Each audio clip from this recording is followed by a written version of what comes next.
Bonjour Philippe. Bonjour Marco. Philippe, on t'a reçu aujourd'hui à l'APM à Québec pour échanger avec toi sur le thème de fidéliser des cadres et des talents, des cadres à haut potentiel et des talents. J'aimerais savoir, quelle était ton intention au début de la journée? Mon intention, c'était que nos participants en fait se cassent les os de la tête. C'est-à-dire qu'au cours de la journée, s'étonnent volontairement et puis de revenir aussi peut-être sur certaines définitions. Par exemple, un talent. Un talent, pour moi, c'est quelqu'un qui nous étonne. C'est quelqu'un qui a un mode de comportement, un rapport au temps, un rapport à l'autorité un peu déviant, un peu différent. Il est différent, il est excellent, il réalise des choses et il est généreux. En général, dans nos organisations, ces gens-là, parfois, ne trouvent pas leur place.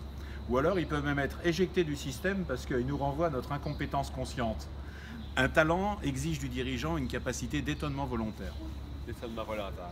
Puis dis-moi, puis un cadre à haut potentiel, la différence pour lui, qu'est-ce qu'il Ah a comme oui. caractéristique? Alors, tu sais, des fois, on l'a vu au cours de notre belle journée, mais un haut potentiel, il ressemble au chef.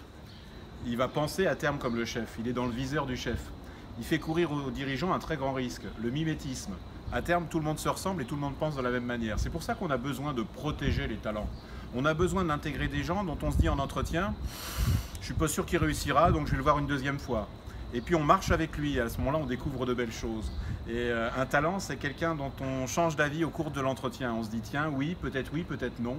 En fait, il nous renvoie à quelque chose qui est de l'ordre d'une belle incertitude. Il faut protéger les talents, il ne faut pas avoir peur de faire rentrer dans nos équipes des gens différents.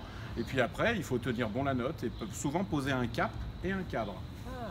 Puis c'était intéressant quand tu nous as parlé aujourd'hui qu'un cadre de talent peut être énergivore, Oui. puis aussi peut demander beaucoup de temps aussi, puis être exigeant envers nous. Exactement. Ouais. Pour moi, un talent, il est énergivore, il te questionne sur l'essentiel. La première fois dans mon bureau, il y a quelques années, j'avais un candidat qui m'a demandé est-ce que je dois venir travailler chez vous tous les jours? Évidemment que tu dois venir travailler tous les jours, mais il était en avance un peu sur son temps. Énergivore, chronophage. Si tu es important pour le talent, il va venir te voir directement. Il va avoir un souci d'avoir une relation personnelle avec le dirigeant. Et puis, s'il n'est qu'énergivore et chronophage, c'est pas bon. Non, il est aussi ressourçant. Un talent nous invite à penser les projets un peu différemment. Il apporte un angle un peu différent. J'aime beaucoup cet angle-là sur lequel tu l'apportes. Puis j'aimerais savoir aussi, selon le pourcentage dans les entreprises, parce qu'on voit souvent on pense souvent qu'on a des gens de talent dans l'entreprise, mais le pourcentage de talent versus cadre à haut potentiel, ça peut ressembler à quoi? Écoute, ça va dépendre des secteurs, mais je dirais 20% de talent au moins. Les hauts potentiels, ils trouveront toujours leur place parce qu'ils nous inspirent du confort. Un talent excellent, différent, généreux, il faut en avoir au moins 20% idéalement parce qu'ils vont nous amener à penser les projets différemment et puis ils vont apporter de l'innovation. Et un talent, c'est quelqu'un en fait qui n'existe que si on crée autour de lui un environnement apprenant. Ce que nous avons au cours de notre journée appelé l'éducation de l'audace. Il faut mettre en confiance et il faut être exigeant. Il n'y a pas d'autonomie de quelqu'un sans cadre. Il faut fixer un cap et un cadre, les deux ensemble. Et ça a été une belle discussion avec les participants aujourd'hui à Québec. Ah, wow. Philippe Pierre, merci beaucoup. Merci Marco pour ton professionnalisme, la générosité aussi qui est la tienne, de tes équipes, et puis à nous l'avenir. Voilà, merci On a beaucoup. passé La la journée aujourd'hui avec Philippe Pierre Ouais. sur les talents puis les cadres à haut potentiel. Puis juste savoir, si tu avais tes deux plus beaux apprentissages aujourd'hui, c'est quoi? Bien, je dirais que la journée au complet était un bel apprentissage. Là. Le premier apprentissage qui m'a vraiment percuté, c'est par rapport aux entrevues.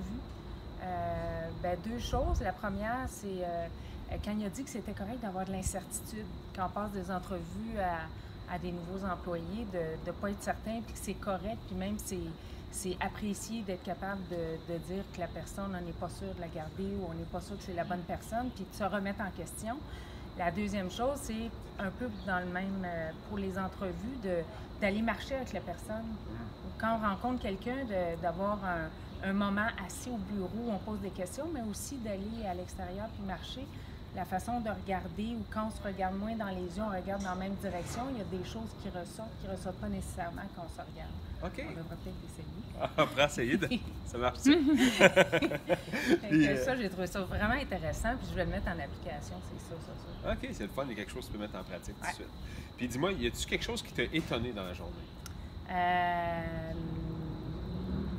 Mais ça, c'est ça qui m'a étonnée. parce que tu m'avais dit que tu allais me poser la question sur l'étonnement, puis après les apprentissages. Écoute, bien, ce qui m'a étonné, bien, les autres apprentissages, ça m'a étonné. Les apprentissages que j'ai faits, c'est beaucoup au niveau de l'interculturalisme. J'ai trouvé ça vraiment intéressant. Puis, bien, les talents aussi, comment c'est important de cultiver les talents, d'aller les chercher, les protéger, les amener au sein de notre entreprise. Ça, c'est quelque chose qui m'a beaucoup, qui a résonné beaucoup dans ma façon de travailler, puis je vais le mettre encore plus de l'avant. Je te dirais que c'est les 2 apprentissages là, qui m'ont le plus, que j'ai le plus retenu. Super. Bien, merci beaucoup, Anne-Marie. Merci.